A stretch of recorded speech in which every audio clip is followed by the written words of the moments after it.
Endometrium, inner lining of the uterus. आमच्या फर्टिलिटीच्या पेशंट्सना पटकन समजावं म्हणून आम्ही त्याला बाळाची गादी असं म्हणतो. या एंडोमेट्रियमचा प्रेग्नन्सीमध्ये आणि मेन्स्ट्रुअल सायकलमध्ये अत्यंत महत्त्वाचा रोल असतो. मेन्स्ट्रुअल सायकलमध्ये काय होतं तर ती मेन्स्ट्रुअल सायकलची जी फर्स्ट हाफ सायकल असते त्याच्यामध्ये आपल्या शरीरामध्ये, स्त्रियांच्या शरीरामध्ये इस्ट्रोजन सिक्रेट होऊन ते ह्या एंडोमेट्रियमचा थिकनेस मेंटेन करत असतं. आणि सेकंड हाफ सायकलमध्ये प्रोजेस्टेरॉन नावाचं जे हार्मोन असतं ते या एंडोमेट्रियमला प्रेग्नन्सी राहण्यासाठी तयार करत असतं.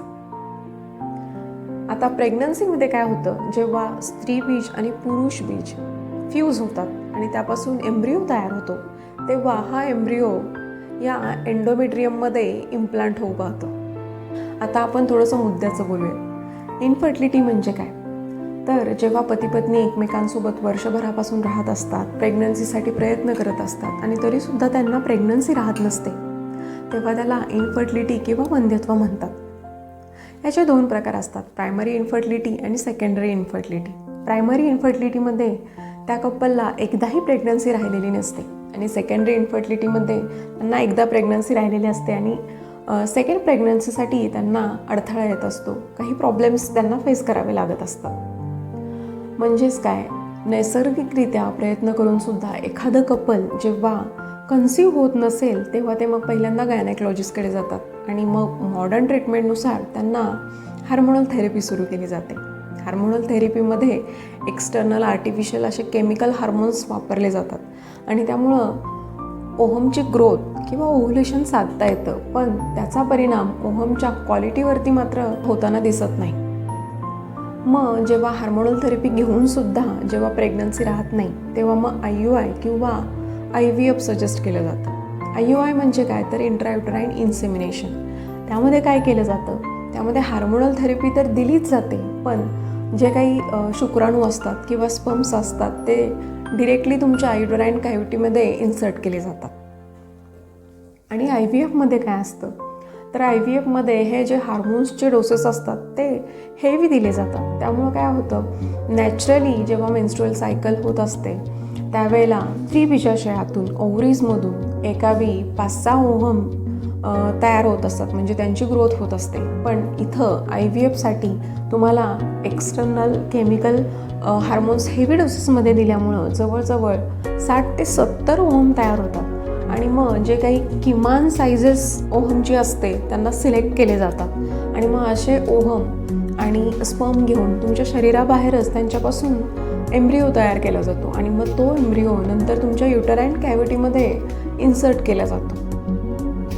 आणि आपण बघतच असतो या तिन्ही प्रोसेस फॉलो करूनसुद्धा जवळजवळ 70 ते 80% वुमन कन्सीव्ह होऊ शकत नाहीत. याचं एकच कारण म्हणजे इम्प्लांटेशन फेल्युअर. म्हणजे तुमचा तयार झालेला एम्ब्रिओ किंवा बाहेरून इंट्रोड्यूस केलेला एम्ब्रिओ ह्या एंडोमेट्रियममध्ये प्रॉपर इम्प्लांट होऊ शकत नाही. याचं कारण काय बरं असावं, तर ते जे काही तयार झालेलं एंडोमेट्रियम असतं ते रिसेप्टिव्ह नसतं. दुसरी गोष्ट म्हणजे त्याची क्वालिटी व्यवस्थित नसते आणि तिसरी आणि महत्त्वाची गोष्ट म्हणजे तो एंडोमेट्रियमचा थिकनेस इम्प्लांटेशनसाठी योग्य नसतो. एकतर तो जास्त असू शकतो किंवा कमी असतो, त्यामुळं ते एम्ब्रिओचं इम्प्लांटेशन तिथं प्रॉपर होऊ शकत नाही. जेव्हा एखाद्या स्त्रीला नॅचरल प्रेग्नन्सी राहत नाही तेव्हा सोशल प्रेशरमुळं प्रेग्नन्सी पटकन राहावी म्हणून ती कोणतीही ट्रीटमेंट ॲक्सेप्ट करायला तयार होत असते. पण लक्षात घ्या, या हार्मोनल ट्रीटमेंटमुळं तिच्या ओव्हरीजना अधिक स्टिम्युलेट केलं जातं, त्यामुळे एक क्वालिटीवरती त्याचा परिणाम होतो. शिवाय मेंटल आणि फिजिकल इश्यूजना सामोरं जावं लागतं ते वेगळंच. IVF सारख्या प्रोसिजर्स वारंवार केल्यामुळं त्या ओव्हरीजना अधिक स्टिम्युलेट केल्यामुळं मेनोपॉजसुद्धा लवकर येऊ शकतो. मला आवर्जून सांगायला आवडेल, जेव्हा इनफर्टिलिटीचा पेशंट फर्टिलिटीसाठी आयुर्वेदाकडे येतो तेव्हा इनफर्टिलिटीची केस आहे म्हणून फक्त रिप्रोडक्टिव्ह सिस्टीमकडेच बघितलं जात नाही, त्याचे आजूबाजूचे बाकीचे पॅरामीटर्ससुद्धा लक्षात घेतले जातात आणि मग प्रेग्नन्सी का राहत नाही याच्या मुळापर्यंत या सगळ्या गोष्टींचा विचार करून ते वैद्य तिथपर्यंत पोहोचतात. पण लक्षात घ्या, तूप घेतलं की लगेच रूप येत नसतं. त्यामुळं तुमची पॅथोफिजिओलॉजी किंवा संप्राप्ती जितकी जुनाट असेल तितका थोडासा वेळ लागू शकतो किंवा काही पेशंट्समध्ये असंही दिसतं की 1-2 महिन्यातच ट्रीटमेंट घेतल्यामुळं लगेच त्यांना रिझल्ट आलेले दिसतात. म्हणून थोडं धैर्यानं घ्यायला शिकावं. तुम्हाला ते यक्ष प्रश्न आठवत आहेत का? यक्षाने युधिष्ठिराला विचारलेले असतात. त्यातला एक प्रश्न आपण इथं आवर्जून आज घेऊया. केन द्वितीयान भवती. द्वितीयान म्हणजे सहाय्यकारी. तुमचा खरा साथीदार, खरा सहाय्यकारी कोण असतो? तर युधिष्ठिराने त्यावेळी त्याला उत्तर दिलेलं असतं धृत्या, म्हणजे धीर. म्हणजे आपण बघतोच, आपल्यावर एखादं संकट आलं आणि आपण जेव्हा त्या संकटाला धीराने सामोरं जातो तेव्हा आपण त्यातून पटकन बाहेर पडतो. आणि हा धीर प्रत्येकामध्ये नेहमी असतोच, फक्त त्याचा कधी कधी आपल्याला विसर पडलेला असतो. तेव्हा इन्फर्टिलिटीसारख्या इश्यूला फेस करत असताना तुमच्या त्या धीराला जरा शोधा.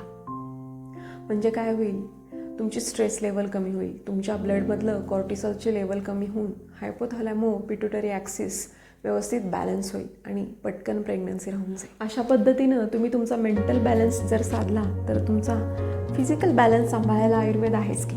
आयुर्वेदामध्ये असे कितीतरी ड्रग्ज आहेत, ते तुमची ओव्हमची ग्रोथ, ओव्हमची हेल्थ, ओव्हुलेशन शिवाय हेल्दी एंडोमेट्रियम निर्माण करायला मदत करतात. पुढच्या एपिसोडमध्ये आपण इम्प्लांटेशन फेल्युअर म्हणजे नेमकं काय असतं हे इन डिटेल बघूयात. तोपर्यंत मला एक सल्ला तुम्हाला आवर्जून द्यायला आवडेल, तो म्हणजे तुम्ही IVF तेव्हाच प्रेफर करा जेव्हा तुमच्या दोन्ही फॅलोपियन ट्यूब्स ब्लॉक असतील किंवा स्पर्ममध्ये असा काही डिफेक्ट असेल की जो क्युरेबल नसेल.